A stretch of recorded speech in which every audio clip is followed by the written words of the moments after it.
يا مراحب يا مراحب، جبت لكم فيلم رعب هيغير فكرتكم عن الرعب اللي تعرفوه، هيضيع هيبة دراكولا لا بلا بلا.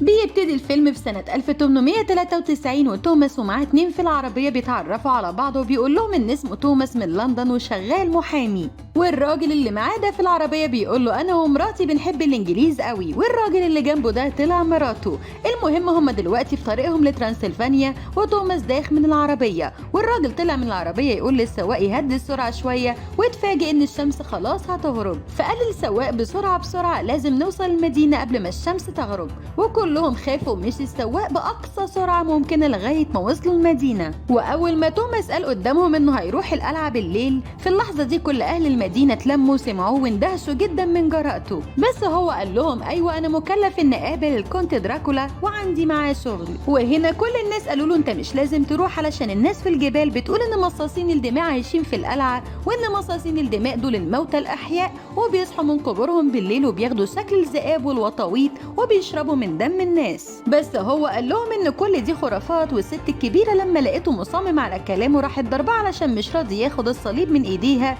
وقالت له خد الصليب علشان يحميك، وبقول لك ايه الصليب ده ثمنه $15، وعملت عليه احلى مصلحه ومشيت. وتوماس سلم على الناس ومشي، واول ما وصل القلعه لقاها قديمه جدا لدرجه ان الاكره اتكسرت في ايده، واول ما دخل من الباب قفل لوحده ونزل عليه الكونت دراكولا من فوق، وتوماس عرفه بنفسه وقال له انا عايز اقابل الكونت دراكولا. وهنا الكونت قال له انا الكونت دراكولا، وهو نازل اتزحلق ووصل لغايه عنده دحرجه من فوق، وتحسوا يا جماعه ان الراجل ده بوظ هيبه الدراكولا. المهم خده معاه وطلع وقال له انه كويس جدا وما حصلوش اي حاجه من الوقعه. بس بعد ما طلعوا نشوف خياله على الحيطه وهو متكسر ومتمرمط من الوقعه، وهنا نعرف انه كمان كذاب. مش بقول لكم هيبه الدراكولا خلاص راحت.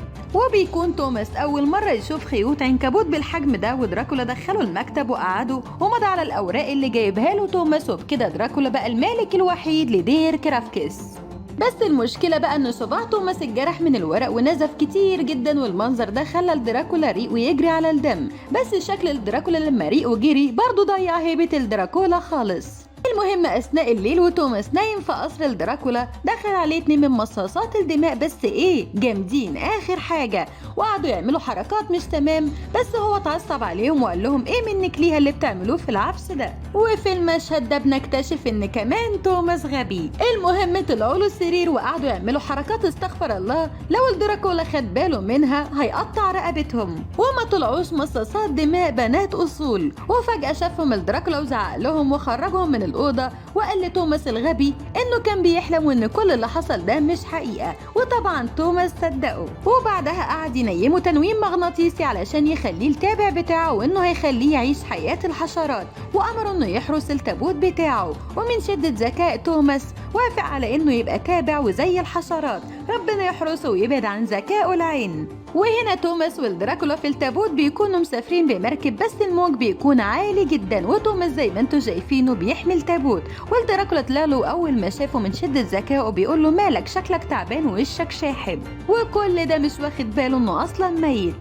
بنروح لمسرح الأوبرا في لندن ونلاقي عائلة دكتور مصحة الأمراض العقلية قاعدين بيتفرجوا على عرض، والدكتور بيقول لهم إن الناجي الوحيد من السفينة اللي غرقت جاله في المصحة النهاردة. وبيكون دراكولا في الأوبرا راح يقابل الدكتور ويقول له إنه اشترى قصر جنب ممتلكاته وبقى جاره، بس الدكتور سابه ومشي، والشاب التنك ده عرف الدراكولا على كل اللي موجودين، ودراكولا شقط بنت من الموجودين وعكسها وقال لها بقول لك ايه يا قمر انت عندك رقبة انما ايه لوز، وبعد كده سابهم ومشي. وجي الليل واثناء ما البنت ام راقبه لوز خلاص كانت هتنام، اتمنت ان دراكولا يكون معاها في الليله دي، وكانت خلاص هتنام، فجاه لقت دراكولا في البلكونه اللي في القصر اللي قدامهم، وقعدت تعمل له حركات مثيره علشان هي بنت مش متربيه. وهوب اول ما نامت دراكولا اتحول لخفاش وطار عليها ولزق في الشباك، ووشه بقى صوره. مش قلت لكم ضيع هيبه الدراكولا خالص؟ وبعدها رجع بشري تاني، بس اختفى منهم اول ما الدكتور دخل يشوف الصوت ده جاي منين. وبعد كده اطمنوا عليها وخرجوا، ودراكولا كل ده لازق في السقف. بس أول ما رجعت نامت نزل وهجم عليها وشرب من دمها. وبيكون توماس في المصحة والدكتور طالبه علشان يكشف عليه، والممرض بيقوله إن في مريض منهار، فرد عليه الدكتور وقال له روح اديله حقنة شرجية هتخليه يسترخى ويهدى. والمشهد ده يعرفنا إن الدكتور كمان شديد الذكاء. المهم قعد واتكلم مع توماس وعزمه على الفطار، بس توماس بدل ما ياكل أكل عادي قعد ياكل حشرات، مرة ياكل صرصار ومرة ياكل عنكبوت، وكل مرة الدكتور يسأله هو بياكل حشرات ولا لأ يقول له أي كلام ويقنعه إنه ما عملش كده، لغاية ما الدكتور قفشه وهو رجل الحشرة خارجة من بقه، وكمان شافه وهو بيجري ورا دبانة. وهنا الدكتور قرر إنه يحجزه في المصحة ويتأكد إنه مريض عقليا. وبتكون أم ورقة بلوز لسه صاحية من النوم، بس واضح عليها جدا إنها تعبانة ووشها شاحب، وبدأت تتحول هي كمان لمصاص الدماء. وطلع لها باباها وكشف عليها واداها حقنة مهدئة وسألها عن العلامات اللي في رقبتها، بس هي قالت إنها ما تعرفش حاجة عن العلامات دي، وإنها حلمت ومش فاكرة الحلم اللي حلمته، وبعدها نامت. وهنا الدكتور اعترف انه متوتر جدا وما يعرفش حاجة عن الحالة دي، فقرر انه يكلم العبقري ابراهام فان هيلسينج علشان هو عالم في الظواهر الغامضة وما وراء الطبيعة. وبيظهر معانا الدكتور فان هيلسينج وهو بيدي محاضرة تشريح لطلابه، ماسك جثة بيشرح عليها وعمال يشطب فيها سوبر لوكس ويقطع شوية في الكبدة والفشة والممبار، والطلاب بيغمى عليهم واحد ورا التاني لغاية ما كله اغمى عليه الا طالب واحد بس. راح فان هيلسينج مطلع له المخ ومخليه اغمى عليه هو كمان. ودخلت له الممرضة وقالت له اوه ماي جاد 10 على 10 يا دكتور، وحتى فان هيلسينج ضيعوا هيبته في الفيلم. المهم الممرضة قالت له ان الدكتور باعت له رسالة وعايزه في حالة طارئة جدا. وتاني يوم الصبح بيصحى دراكولا وبيستغرب جدا انه قدر يصحى الصبح، وهنا بيكتشف ان البنت اللي شرب من دمها عالجته. ونزل واتفسح في الجنينة في عز الشمس وكان مبسوط جدا، بس فجأة راح له توماس ونبهه انه بيتحرق علشان الشمس، وهو بيحاول يرجع لقبره صحي من النوم وكل ده كان مجرد حلم. وبيكون البركة فان هيلسينج راح يكشف على البنت، وبعد ما كشف قال لأهلها ان لوسي اتهجم عليها واحد طلع من قبره وشرب من دمها وانه مصاص دماء، واكيد هيرجع اليوم ده علشان يشرب كل الدم اللي باقي عندها، ولو ماتت هتتحول هي كمان مصاص الدماء وهتبقى شريرة. وبعدها نزل فان هيلسينج هو الدكتور المكتبة وشاف في كتاب ان مصاصين الدماء بتخاف من التوم. وجي الليل ومصاص الدماء صحي من النوم وخبط في النجفة، وفان هيلسينج الناصح علق توم في كل مكان في أوضة لوسي. وأثناء ما فان هيلسينج كان بيطمن لوسي على نفسها قال له الدكتور بقول لك ايه يا فان هيلسينج، مش لو اديناها حقنة شرجية هتكون أحسن برضو؟ فبص له فان هيلسينج بصت ايه الراجل اللهبل ده، وخرجوا كلهم من الأوضة. ودراكولا وصل عندها الأوضة زي ما فان هيلسينج قال، بس أول ما شم ريحة التوم مشي وراح لتوماس وقال له حان الآن الوقت لخدمة سيدك. واول ما شافه توماس وهو متشقلب راح اذكى اخواته تشقلب زيه علشان يقدر يفهمه اكتر، وقال له دراكولا ازاي يتصرفوا معايا بذكاء، ده انا اللي بخلي الشياطين يخدموني. وفتح لتوماس الشباك وهربه من المصحة وخده معاه علشان يساعده، وامر توماس يروح يشيل كل التوم اللي في الاوضه بتاعت لوسي. واول ما لوسي فاقت وشافته قعدت تصوت في وشه وهو يصوت في وشها لغايه ما كل اللي في القصر دخلوا عليها وخدوا توماس وحبسوه. بس دراكولا استخدم التنويم المغناطيسي وأمر لوسي تخرج له من الأوضة ويشرب دمها كله لغاية ما ماتت. وبعد كده دفنوها، والدكتور بيتخانق مع فان هيلسينج علشان فان هيلسينج بيقول له كان لازم نرشق خشبة في قلبها علشان ما تقومش من قبرها مصاص الدماء. وبعدها دخل عليهم دراكولا والدكتور قال له حبيبي دراكولا كنا لسه في سيرتك بس بالخير طبعا. ودراكولا قال لهم انه جاي يعزيهم في الانسة لوسي ام رقبة لوز. والدكتور هنا عرفه على فان هيلسينج، ودراكولا قال له ايه ده فان هيلسينج، ده انت اسمك متصيط عندنا او في ترانسلفانيا او يا راجل.